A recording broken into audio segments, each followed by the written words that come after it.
இளையராஜாவின் பாடல்களை அஜித் படத்தில் பயன்படுத்த சென்னை உயர்நீதிமன்றம் தடை விதித்துள்ளது. மைத்ரி மூவி மேக்கர்ஸ் தயாரிப்பில் நடிகர் அஜித் நடிப்பில் குட் பேட் அக்லி திரைப்படம் இந்த வருட தொடக்கத்தில் வெளியானது.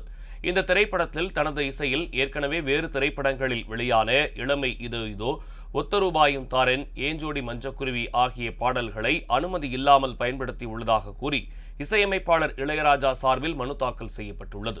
அந்த மனுவில் தனது அனுமதி இல்லாமல் பாடல்களை பயன்படுத்தியது பதிப்புரிமை சட்டத்துக்கு விரோதமானது என்பதால் படத்தில் பாடல்களை பயன்படுத்த தடை விதிக்க வேண்டும், உரிய இழப்பீடு வழங்க உத்தரவிட வேண்டும் என கோரப்பட்டுள்ளது. இந்த வழக்கு நீதிபதி என் செந்தில்குமார் முன்பு விசாரணைக்கு வந்தது. விசாரணைக்கு பிறகு உத்தரவிட்ட நீதிபதி குட் பேட் அக்லி படத்தில் இளையராஜாவின் இசையில் ஏற்கனவே வெளியான திரைப்படத்தில் உள்ள 3 பாடல்களையும் பயன்படுத்த இடைக்கால தடை விதிப்பதாக உத்தரவிட்டார். மனு குறித்து பட தயாரிப்பு நிறுவனம் பதிலளிக்க உத்தரவிட்டு வழக்கு விசாரணையை 2 வாரங்களுக்கு தள்ளி வைத்தார்.